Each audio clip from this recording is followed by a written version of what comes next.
నాకు తెలిసి doctor BR Ambedkar పేరు మీద సంఘాలు కానీ హ్యూమన్ రైట్స్ సంఘాలు కానీ భారతదేశ వ్యాప్తంగా 35 లక్షల సంఘాలు ఉన్నాయి. ఇప్పటికే రిజిస్టర్డ్ సంఘాలు 35 లక్షల సంఘాలు. ఆంధ్రప్రదేశ్ రాష్ట్రంలో 5 లక్షల సంఘాలు ఉన్నాయి డాక్టర్ బిఆర్ అంబేద్కర్ పేరు మీద కానీ హ్యూమన్ రైట్స్ సంఘాలు కానీ what ever it is. Registered of association దగ్గర రిజిస్టర్ అయినటువంటి సంఘాలు 5 లక్షల సంఘాలు. ఏం చేస్తున్నాం 5 లక్షల సంఘాలు? నేను ఎక్కడి దాకా చరిత్రలోకి వెళ్ళను. 1956 ఆంధ్రప్రదేశ్ రాష్ట్రం పుట్టిన తర్వాత మనం మాట్లాడుకున్నాం.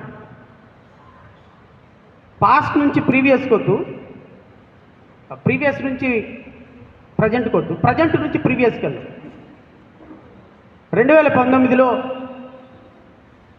ఈ రాష్ట్ర ప్రభుత్వం అధికారంలోకి వచ్చిన తర్వాత డాక్టర్ సుధాకర్ అనేటువంటి ఒక వ్యక్తిని పెడరెక్కలు విరగదీసి, పిచ్చోడే అనుకుందాం కాసేపు, డాక్టర్ గారు పిచ్చి పట్టిందే అనుకుందాం. ఈ దేశంలో మనుషుల కంటే, మనుషులుగా కోట్లు వేసుకొని సూట్లు వేసుకొని మాలాగా ఉండే వ్యక్తుల కంటే పిచ్చి వాళ్ళకి ఎక్కువ రైట్స్ ఉన్నాయి ఈ దేశంలో. ఒక వ్యక్తి రోడ్డు మీద పిచ్చివాడిగా తిరుగుతుంటే అతన్ని చాలా హ్యూమన్గా ట్రీట్ చేయాలి. ఒక అంబులెన్స్ రావాలి, నలుగురు గౌరవంగా అతన్ని, ఒకవేళ ఆయన రెసిస్ట్ చేస్తే అంబులెన్స్లో తీసుకుని వెళ్ళాలి. అక్కడికి వెళ్ళిన తర్వాత ఆయన్ని చాలా బాగా చూసుకోవాలి, కొట్టకూడదు, తిట్టకూడదు. మెడికల్గా ఏదైనా అవసరమైతే మెంటల్ ట్రీట్మెంట్, షాక్ ట్రీట్మెంట్ ఇవ్వాలి తప్ప రోడ్డు మీద తిరుగుతున్నాడు కదా అని ఒక ట్రాలీ ఆటోలో వేసుకొని ఇస్సిరి ఒక బట్టలు ఎప్పదీసి ఒక ట్రాలీ ఆటోలో వేసుకొని వెళ్ళిపోయే చరిత్ర బహుశా భారతదేశ చరిత్రలో మొదటిసారిగా ఒక ఎనస్థీషియా డాక్టర్గా ఆంధ్రప్రదేశ్ రాష్ట్రంలో జరిగింది. అది human rights violation. What happen? దాని మీద హైకోర్టులో కేసేసి దాని మీద సిబిఐ ఎంక్వైరీ వేయించి 5 పోలీసుల్ని సస్పెండ్ చేయించి చాలా ఫైట్ చేశాం డాక్టర్ సుధాకర్ గారి అంశం. ఇక డాక్టర్ సుధాకర్ గారి అంశం దగ్గర నుంచి సిరీస్ ఆఫ్ ఇన్సిడెంట్ తీసుకుంటే, ఇక శిరోమణనం వరప్రసాద్ పోలీస్ స్టేషన్కి తీసుకెళ్ళి, హ్యూమన్ రైట్స్ వైలేషన్ అంటే ఒక మనిషి ఇంకొక మనిషిని చంపటాన్ని హ్యూమన్ రైట్స్ వైలేషన్ అనవు. That is not human rights violation. మా ఇంటి పక్కోడికి నాకు గొడవ వచ్చింది, అతను నన్ను కొట్టాడు, నేను అతను కొట్టాను, అది హ్యూమన్ రైట్స్ వైలేషన్ అయినా అని అనటానికి లేదు. Human rights violation should be happen and the other party should be a state. అంటే ఒక రాష్ట్ర ప్రభుత్వాలు, కేంద్ర రాష్ట్ర ప్రభుత్వాలు, పోలీసులు, వ్యవస్థ నుంచి ఒక సామాన్యుడికి ఏదైనా అన్యాయం జరిగితే that is called human rights violation. ఆ హ్యూమన్ రైట్స్ వైలేషన్ ఈ రాష్ట్రంలో 2019 నుంచి చూసుకుంటే, ఇక డాక్టర్ సుధాకర్ దగ్గర నుంచి మొదలు పెట్టుకుంటే నేను ఒక 100 పేర్లు నాన్ స్టాప్గా చెప్తా. నిన్నటి వరకు జరిగినటువంటి సుబ్రహ్మణ్యం ఇంటికి డోర్ డెలివరీ చేసినటువంటి వ్యక్తి, ఒక ఎమ్మెల్సీ చంపివేసినటువంటి వ్యక్తి వరకు కూడా, these are all called human rights, human violations. What happen for these human violations? అయితే 2019 నుంచి 2023 వరకు జరిగినటువంటి ఈ రాష్ట్ర ప్రభుత్వ హయాంలోనే హ్యూమన్ రైట్స్ వైలేషన్ జరిగిందా? ఇంకెప్పుడు జరగలేదా? కారంచేడు ఎవరి హయాంలో జరిగింది? చుండూరు ఎవరి హయాంలో జరిగింది? ఎన్ని పదుల మంది ప్రాణాలు అర్పించారు? అది హ్యూమన్ రైట్స్ వైలేషన్ కాదా?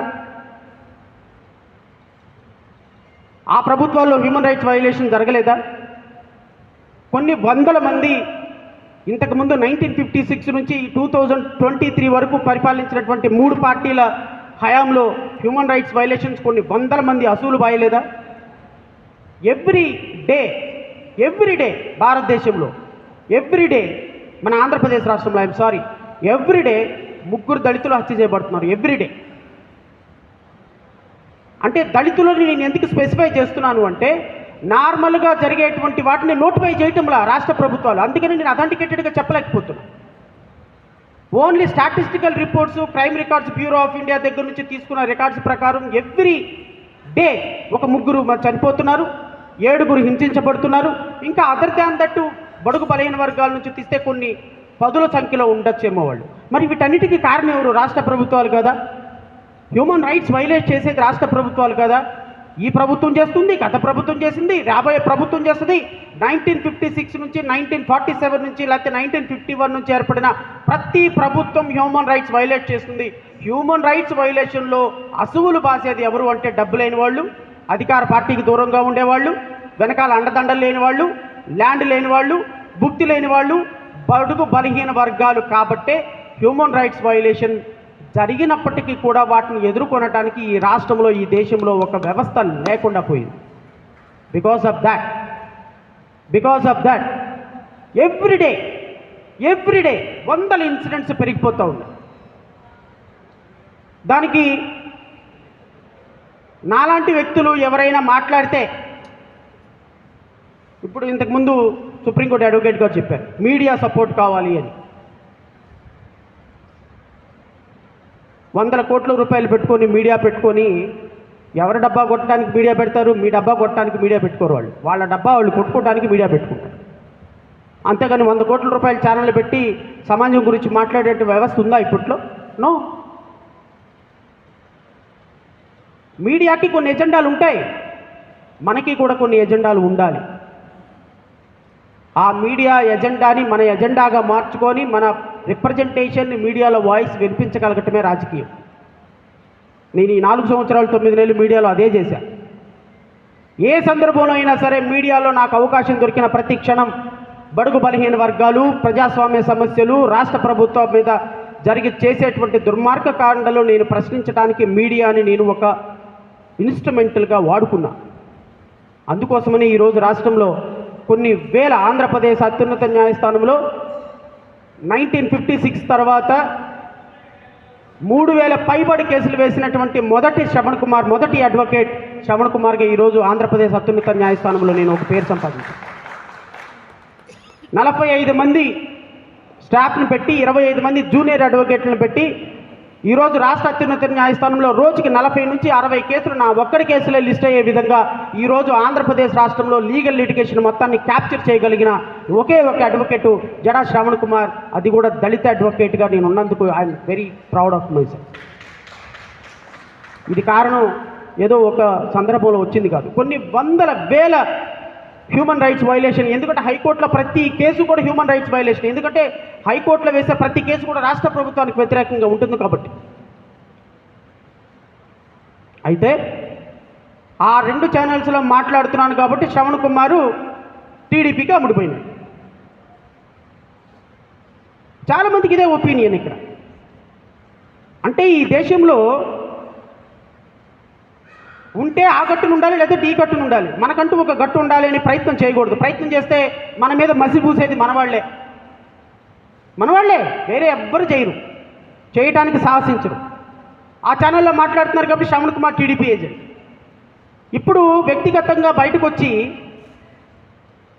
అందరూ చేసిన తప్పులు మాట్లాడుతున్నాం కాబట్టి మళ్ళీ వైసీపీకి అమ్ముడుపోయినాడేమో శ్రవణ్ కుమార్. అంటే రాజకీయ వ్యవస్థలో ఇప్పుడు మా మిత్రులు 2 పార్టీలు పెట్టుకున్నారు, నేను ఒక పార్టీ పెట్టుకున్నా. 1.5 year అవుతుంది నేను పార్టీ పెట్టి. ఈ 1.5 సంవత్సరంలో నేను ఎంత సాధించాను, ఏం సాధించానో ఐ నో వెరీ వెల్. నేను కోరుకునేది ఏంటి అంటే, నేను దీనిలో నుంచి టాపిక్లో నుంచి బయటకు వెళ్ళిపోయి రాజకీయాలు మాట్లాడను, కానీ నేను హ్యూమన్ రైట్స్ గురించే మాట్లాడుతున్నా. ఈ రాష్ట్రంలో ఒక వ్యక్తికి అన్యాయం జరిగినప్పుడు నేను ఒక కేసు రిఫర్ చేస్తాను సార్. అబ్దుల్ సలాం, బహుశా ఇక్కడ న్యాయవాదులు ఉన్నారు కాబట్టి మీ అందరికీ తెలుసు. అబ్దుల్ సలాం కేసుని ఒక హ్యూమన్ రైట్స్ వైలేషన్గా నేను ఎందుకు మెన్షన్ చేస్తున్నానంటే మీకు తెలియాలి ఈ విషయం. అబ్దుల్ సలాం అనేటువంటి ఒక వ్యక్తి ఒక బంగారపు షాపులో పనిచేస్తూ బంగారం దొంగతనం చేశాడనేటువంటి ఒక అభియోగాన్ని మోపబడ్డాడు. ఇది ఆన్ రికార్డే మాట్లాడుతున్నాను, నేనేం ఫ్యాక్చువల్ ఆస్పెక్ట్ని నేనేమి నాకు అనుగుణంగా మార్చటంలో. This is what the report to FIR contents charge sheet. సరే, పోలీసులు స్టేషన్కి తీసుకెళ్లారు. నార్మల్గా పోలీసులు చేసే పనే కదా, చంపుతాను, కొడతాను, తిడతాను, ఎక్కడుందా బంగారం చెప్పవా అని. వాడు నాకు తెలియదయా, బంగారం నాకు తెలియదు, కేజీ బంగారం అంటే నేనేం చేసుకుంటాను, నాకు సంబంధం లేదు అన్నాడు. నువ్వు బంగారం ఎక్కడుందో చెప్పకపోతే నీ భార్యను తీసుకొచ్చి రేప్ చేస్తా, నీ కూతురుని తీసుకొచ్చి రేప్ చేస్తా, రోజు ఒక కానిస్టేబుల్ నీ భార్య దగ్గరికి, పిల్ల దగ్గరికి పంపిస్తానని బెదిరించాడు.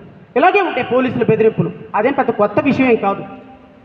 ఈవెన్ భార్య పిల్లలను కూడా తీసుకొచ్చి పోలీస్ స్టేషన్లో పెడతారు ఇలాంటి విషయాల్లో రికవరీ కోసం, గోల్డ్ రికవరీ కోసం. ఎందుకు అంటే వాళ్ళకి ఏదైనా దాంట్లో డబ్బులు దొరుకుతాయని వాళ్ళ ఆశ వాళ్ళది. సరే, మొత్తానికి అబ్దుల్ సలాం భయపడిపోయాడు. ఖచ్చితంగా నన్ను ఏదో ఒక రోజు ఎన్కౌంటర్ చేస్తారు, సో నేను ఖచ్చితంగా నేను చనిపోయినా లేకపోతే నేను సూసైడ్ చేసుకున్నా నా భార్య పిల్లలు అన్యాయం అయిపోతారు. నాకేం 12 సంవత్సరాల కూతురుంది.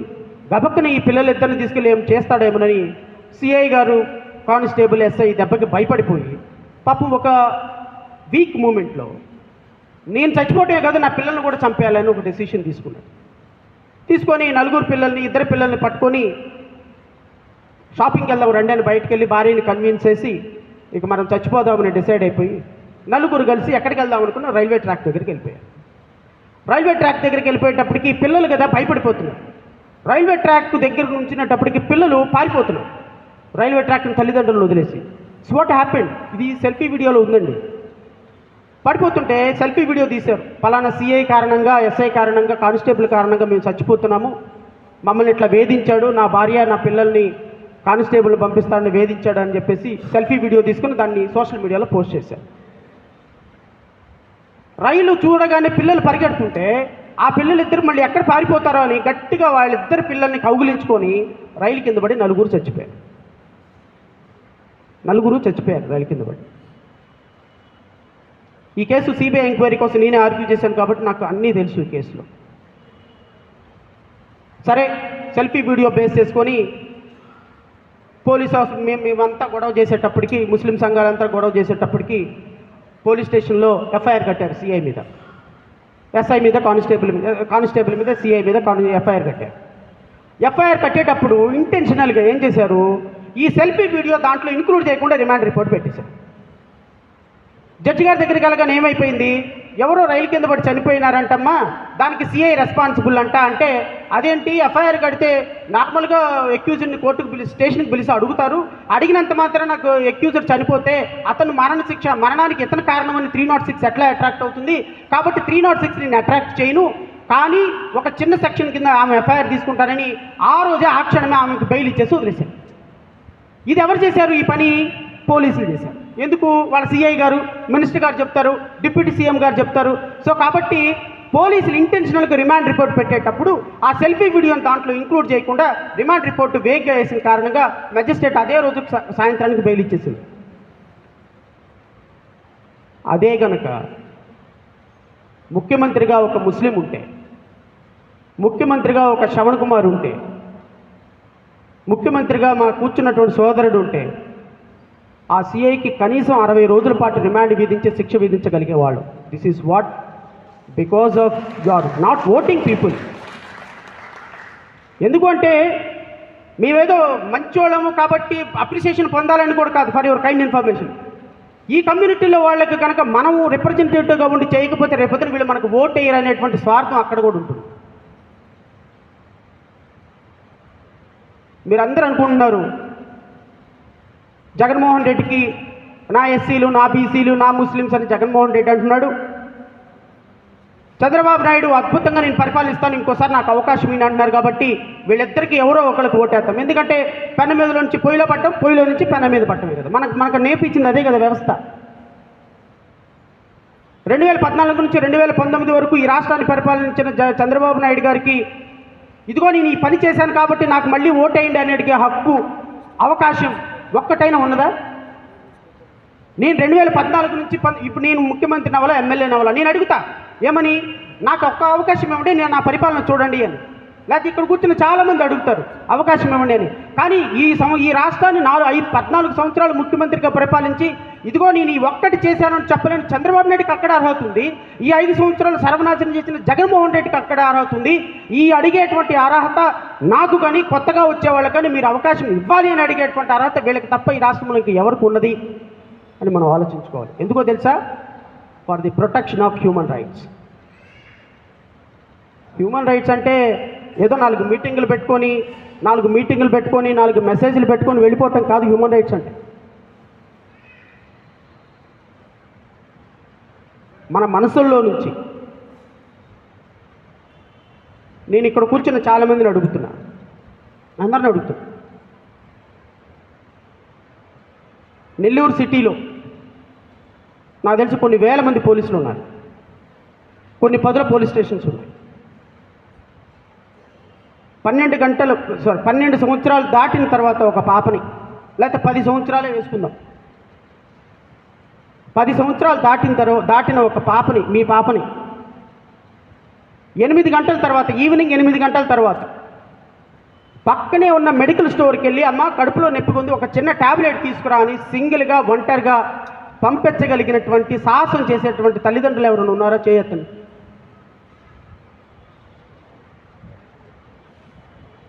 ఒక్కళ్ళు కూడా లేరు. 76 సంవత్సరాల తర్వాత భారతదేశం సాధించినటువంటి హ్యూమన్ రైట్స్ ఏంటంటే ఇది. ఒంటరిగా మన పాపని పక్కనున్న మెడికల్ స్టోర్కి వెళ్ళి ఒక ట్యాబ్లెట్ తీసుకురామ్మా అని 8 గంటల తర్వాత పంపించలేని దౌర్భాగ్య వ్యవస్థలో నిలబడుతూ జై చంద్రబాబు నాయుడు, జై జగన్మోహన్ రెడ్డి అంటాము. 35 లక్షల అంబేద్కర్ సంఘాలు పెట్టుకొని ఉంటున్నాం మనం.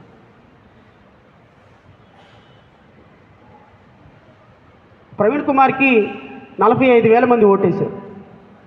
ఇప్పుడు మా మిత్రుడు రిఫర్ చేశాడు కాబట్టి చెప్తున్నా నేను. ప్రవీణ్ కుమార్కి 45,000 మంది ఓటేశాడు. ప్రవీణ్ కుమార్కి ఎందుకు ఓటేయాలి ప్రశ్న నేను అడుగుతా. ఎందుకు ఓటేయాలి? నువ్వు ఐపీఎస్ ఆఫీసర్ కాబట్టి ఓటేయాలా? ఐపీఎస్ ఆఫీసర్ అంటే నీకున్న జాబ్ నేచర్ కాబట్టి అది. ఇప్పుడు నేను జడ్జిమెంట్లు ఉన్నా, నేను 100 జడ్జిమెంట్లు ఇచ్చినా, నేను జడ్జిమెంట్లు ఇచ్చాను గొప్ప అంటే కుదరదు. ఎందుకంటే నా డ్యూటీ భాగం అది. ఒక ఐపీఎస్ ఆఫీసర్గా నువ్వు ప్రజలకు సేవ చేయాలి, నువ్వు చేసావు. బట్ బయటకు వచ్చిన తర్వాత ఏం చేసావు? ఐపీఎస్ ఆఫీసర్గా బయటకు వచ్చిన తర్వాత నీ డ్యూటీ కాంది నువ్వేం చేసావు? బర్రెలకు ఏం చేసింది? ఎందుకు ఓటేయాలి? బర్రెలకి శ్రవణ్ కుమార్కి ఎందుకు ఓటేయాలి? ఇక్కడ కూర్చున్న వాళ్ళకి ఎందుకు ఓటేయాలి? రేపొద్దున ఓట్లు అడగటానికి ప్రజాక్షేత్రంలోకి వెళ్ళినప్పుడు ప్రతి ఒక్కళ్ళ దగ్గర నుంచి వచ్చే ప్రశ్న, నేను ఎందుకు ఓటేయాలి అంటే నీ దగ్గర సమాధానం ఉండి తీరాలి. నేను దళితులు కాబట్టి ఓటేయి? నో. దళితులు కాబట్టి ఎందుకు ఓటేయాలి నీకు? నేను ఎస్సీని కాబట్టి ఓటేయి? నో. నేను పార్టీ పెట్టాను కాబట్టి ఓటేయి? నో. నువ్వు పార్టీ పెడితే ఓటేయాలా? నువ్వు పలానా కమ్యూనిటీ కాబట్టి ఓటేయాలా? నువ్వు లేకపోతే డాక్టర్ బిఆర్ అంబేద్కర్ ఫోటో ఇక్కడ పెట్టుకొని, ఇక్కడ ఒక సిగ్నల్ పెట్టుకొని ఎవ్రీడే తిరుగుతున్నావు కాబట్టి ఓటేయాలా? ఏప్రిల్ 14 డిసెంబర్ 6కి ఆయనకి వర్ధంతి జయంతి చేస్తున్నావు కాబట్టి ఓటేయాలా? దేనికి ఓటేయాలండి ప్రజలు నీకు ఎందుకు ఓటేయాలి? నువ్వు ఏం చేసావు ఇప్పటి వరకు అని అడిగితే సమాధానం చెప్పగలిగిన వాడికే ఓటు అడిగే అర్హత ఉంటుంది. అది మన కమ్యూనిటీ చేయటంలా, పార్టీలు పెట్టుకున్న వాళ్ళని చేయటంలా. ఈ రాష్ట్రంలో ఓటు ఎందుకు నీకు వెయ్యాలి శ్రవణ్ కుమార్ అని అడిగితే 1000 రీజన్స్ ఉన్నాయి నా దగ్గర. 1000, ఒక్కటి కాదు 1000 రీజన్స్ ఉన్నాయి. 10,000 ఎకరాలు ఆంధ్రప్రదేశ్ రాష్ట్రంలో ఒక న్యాయవాదిగా దళిత బిడ్డల్ని వాళ్ళ ఎకరాలకు వాళ్ళ పొలాలు లాక్కుంటే ప్రభుత్వం దగ్గర నుంచి 10,000కి, 5,000కి, 3,000కి, 4,000కి ఉచితంగా కూడా కేసులు వేసి వాళ్ళ భూములను కాపాడినటువంటి మొట్టమొదటి అడ్వకేట్ శ్రవణ్ కుమార్. డాక్టర్ సుధాకర్ దగ్గర నుంచి ఈ రాష్ట్రంలో జరిగిన ప్రతి దళిత సమస్య మీద మా టీం వెళ్ళి కూర్చొని 3 రోజులు నిరాహార దీక్షలు చేసి అరెస్టులు చేయించిన రోజులు ఉన్నాయి. అరెస్టు వాళ్ళకి కాంపన్సేషన్ ఇప్పించినవి ఉన్నాయి. కొన్ని వందల కేసులు వాళ్ళ తరపున వేసి ఈ రోజు వరకు హైకోర్టులో పోరాటం చేస్తున్నాం. ఇంటలెక్చువల్ కమ్యూనిటీలో భాగంగా కొన్ని వందల సభలు పెట్టి ఈరోజు చైతన్యపరుస్తున్నాం. అబ్దుల్ సలాం కుటుంబం కోసం ఆ రోజున మేము ఆ కుటుంబంలోకి వెళ్ళి 3 రోజులు అక్కడ కూర్చొని ఆ కుటుంబానికి బాసటగా నిలబడి భూమి ఇప్పించి, వాళ్ళకి కాంపన్సేషన్ ఇప్పించి, వాళ్ళకి ఉద్యోగం ఇప్పించి, వాళ్ళ దానికోసం సుప్రీంకోర్టులో, హైకోర్టులో ఫైట్ చేస్తున్నాం. అంటే ఇలాంటి హ్యూమన్ రైట్స్ వైలేషన్ జరుగుతున్నటువంటి ఇలాంటి పరిస్థితుల్లో మనం రాజకీయపరమైనటువంటి ఆలోచన చేయకుండా కేవలం హ్యూమన్ రైట్స్ వైలేషన్ జరుగుతుంది అనే మాటని మాత్రమే చేసుకుని యాక్షన్స్లోకి వెళ్ళపడటం వల్ల జరగబోయేటన్నాను. రేపు పొద్దున 24లో మళ్ళీ చంద్రబాబు నాయుడు అధికారంలోకి వస్తాడు. What will happen? దళితుల జీవితాలు బాగుపడతాయా? బడుగు బలహీన వర్గాల జీవితాలు బాగుపడతాయా? లేకపోతే అగ్రవర్ణాల్లో ఉన్న నిరుపేదల జీవితాలు బాగుపడతాయా? నేను ఈస్ట్ గోదావరిలో జడ్జిగా పనిచేసేటప్పుడు అన్నవరం దేవస్థానానికి విజిటింగ్కి వెళ్ళా, ఇన్స్పెక్షన్కి. అక్కడ బ్రాహ్మిన్స్ 3,000, 5,000 రూపాయల జీతాలు, కనీసం సాయంత్రానికి తిండి తినడానికి కూడా వాళ్ళు 2 కూరలు వండుకోరేమో అనిపించింది నాకు. నేను అడిగాను, మీ పిల్లలు ఏం చదువుతున్నారని. ఎక్కడ చదువుతున్నారంటే గవర్నమెంట్ స్కూల్లోనే చదువుతున్నారు, చిన్న స్కూల్లో చదువుతున్నారు. ఫీజులు కట్టడానికి కూడా మేము ఇబ్బంది పడుతున్నాం. Is it not human violation? అగ్రవర్ణాల్లో పుట్టారు కాబట్టి వాళ్ళకి హ్యూమన్ రైట్స్ వైలేషన్ లేదందామా? ఒంగోలులో గుప్తా అనేటువంటి వ్యక్తిని విచక్షణారహితంగా కొడితే ఆ వ్యక్తికి గన్మ్యాన్ ప్రొటెక్షన్ కావాలని ఒక ఆంధ్రప్రదేశ్ రాష్ట్ర వైశ్య మహాసభ ప్రెసిడెంట్కి హైకోర్టులో వేసి అతని కోసం పోరాటం చేస్తున్నాం. అంటే ఒక వ్యవస్థని యూనిట్గా చూడగలిగితే ఒక రాజకీయ పార్టీ కులాలకి, మతాలకి, ప్రాంతాలకు అతీతంగా ఖచ్చితంగా ప్రజలని వెంట నడవటానికి సిద్ధంగా ఉన్నారు. ఎట్టి పరిస్థితుల్లో ప్రజలు ఎప్పుడు విఘ్నులే, వాళ్ళు నీ వెంట నడవటానికి సిద్ధంగా ఉన్నారు. It is you to prove your leadership. ప్రజల దగ్గరికి వెళ్ళి లీడర్షిప్ను ప్రూవ్ చేసుకోవటంలో మనందరం విఫలం అయ్యాం కాబట్టి ఈరోజు చంద్రబాబు నాయుడు, జగన్మోహన్ రెడ్డి ముఖ్యమంత్రి పీఠ మీద కూర్చుంటున్నారు. వాళ్ళతంతే వీళ్ళతంతే వాళ్ళు, కానీ మనలో లీడర్షిప్ లేదని కాదు, మన లీడర్షిప్ని ప్రజల దగ్గరికి వెళ్ళి నించోబెట్టి వాళ్ళని అప్రిషియేట్ చేయించడంలో, వాళ్ళకి ఇదిగో నా లీడర్షిప్ని చూపించడంలో మనం విఫలం చెందాం కాబట్టి ఈరోజు వ్యవస్థ ఇలా ఉంది అని అయితే నేను భావిస్తున్నాను.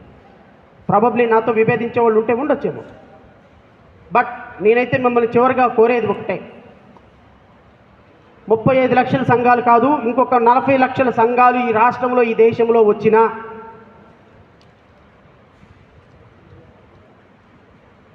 ఇలాంటి సభలు కొన్ని వేలు జరిగినా, నాలాంటి అడ్వకేట్లు కొన్ని వందల మంది కేసులు వేసినా,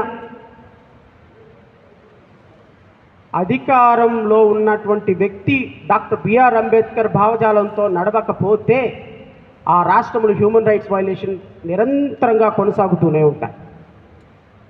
ఈ 5 సంవత్సరాలు చంద్రబాబు నాయుడు నన్ను ఇబ్బంది పెట్టాడు అనుకొని రేపొద్దున ఆయన రాగానే ఆయన స్టార్ట్ చేస్తాడు, వాళ్ళ పార్టీ వాళ్ళు స్టార్ట్ చేస్తారు. మళ్ళీ 10 మంది వైఎస్ఆర్సీపీ నాయకుల కార్యకర్తలు నరికివేత, 5 వైఎస్ఆర్సీపీ నాయకులు చనిపోయినారు, జగన్మోహన్ రెడ్డి మీద మళ్ళీ కేసులు. మనకేం వస్తుంది? టీవీలో చూసేవాడికి ఆనందం వస్తుంది, నాలాంటి వాడికి ఇంకో 4 కేసులు వస్తాయి. సామాన్యుడికి ఏమొస్తుంది? కంపెనీ రావాలి, తన బిడ్డకి ఉద్యోగం కావాలి, 5,000 రూపాయలు 10,000 రూపాయలు ప్రభుత్వం ఇచ్చే డబ్బులు పెట్టి నీ బిడ్డకి నువ్వు హైదరాబాద్లోనో లేకపోతే వెళ్ళి వాడు రోజుకి 100-200 అడిగితే ఆ పెన్షన్ నుంచి డబ్బులు ఇచ్చే ముసలి తల్లిదండ్రులు కాకుండా నెల తర్వాత అమ్మ నాకు ఉద్యోగం వచ్చింది, ఇదిగో నాకు 40,000 శాలరీ వచ్చింది, మీ నాన్నకి ఒక పంచుకొని నీకు చేరకొన్నానని ఇచ్చేటువంటి కొడుకు కావాలి, ఉద్యోగం కావాలి, రాష్ట్ర ప్రగతి కావాలి, లా అండ్ ఆర్డర్ కావాలి, నిజాయితీగా పనిచేసే పోలీస్ ఆఫీసర్ కావాలి, ఈ రాష్ట్రాన్ని డాక్టర్ బిఆర్ అంబేద్కర్ ఫిలాసఫీతో నడిపించే నాయకుడు కావాలి తప్ప ఏ సందర్భంలో అయినా మనం ఈ పార్టీ కాదు ఆ పార్టీ, ఆ పార్టీ కాదు ఈ పార్టీ అని ఆలోచించినంత వరకు హ్యూమన్ రైట్స్ వైలేషన్ జరుగుతూనే ఉంటాయి. ఇంకొక 50 సంవత్సరాలైనా కొనసాగుతూనే ఉంటాయి. ఇప్పుడు వైఎస్ఆర్సీపీ మాట వింటున్న పోలీసులు రేపొద్దున తెలుగుదేశం మాట వింటారు, ఎక్కడికి వెళ్ళరు, వీళ్ళే మారుతూ ఉంటారు. ఆలోచించుకోవాల్సింది, నాలాంటి వాడు వచ్చినప్పుడు మీరు సపోర్ట్ చేయకపోయినా పర్లా, నేను మిమ్మల్ని సపోర్ట్ చేయమని కూడా అడగటంలో, మీ మనసులో వస్తే సపోర్ట్ చేయొచ్చు, కానీ విమర్శించు దయచేసి, వెనక్కి లాగొద్దు. వెనక్కి లాగకుండా ఉంటే అది మీరు సపోర్ట్ చేసినంత గొప్ప. ఈ రాష్ట్రంలో నన్ను విమర్శించే వాళ్ళలో 90% విమర్శలు చేసేది మన కమ్యూనిటీ, మన సామాజిక వర్గం వాళ్ళు. నన్ను వేరే వాళ్ళు ఎవరు విమర్శ చేయరు. కారణం ఏంటి అంటే డాక్టర్ బిఆర్ అంబేద్కర్ ఐడియాలజీతో వెళ్ళటం అంటే అంత ఈజీ కాదండి. ఆ ఐడియాలజీతో వెళ్ళటానికి ఎన్ని కష్టాలు పడాలో అన్ని కష్టాలు పడుతున్నాం. ఒక న్యాయవాదిగా మీరు నమ్మరు, రూపాయి 10 రూపాయలు సంపాదించి ఇప్పటి వరకు ఒక 20 కోట్ల రూపాయలు ప్రజల కోసం ఖర్చు పెట్టుంటాం. నేను మా టీం తెలిసే ఉంటుంది మీ అందరికీ. 2024లో 175 కాన్స్టిట్యున్సీలో పోటీ చేయాలని ఒక దృఢ సంకల్పంతో 100 ఓట్లు రాని, 50 ఓట్లు రాని, 10,000 ఓట్లు రాని, doesn't matter at all, but there should be an alternative. Unless there is an alternative, these human rights violations will be continued forever. At any point of time it will never stop, because మనని మీద violation చేయడానికే రాష్ట్ర ప్రభుత్వాలు ఉన్నాయి. ఆ ఒక్క అంశాన్ని గుర్తుపెట్టుకుంటారని మనస్ఫూర్తిగా కోరుకుంటూ,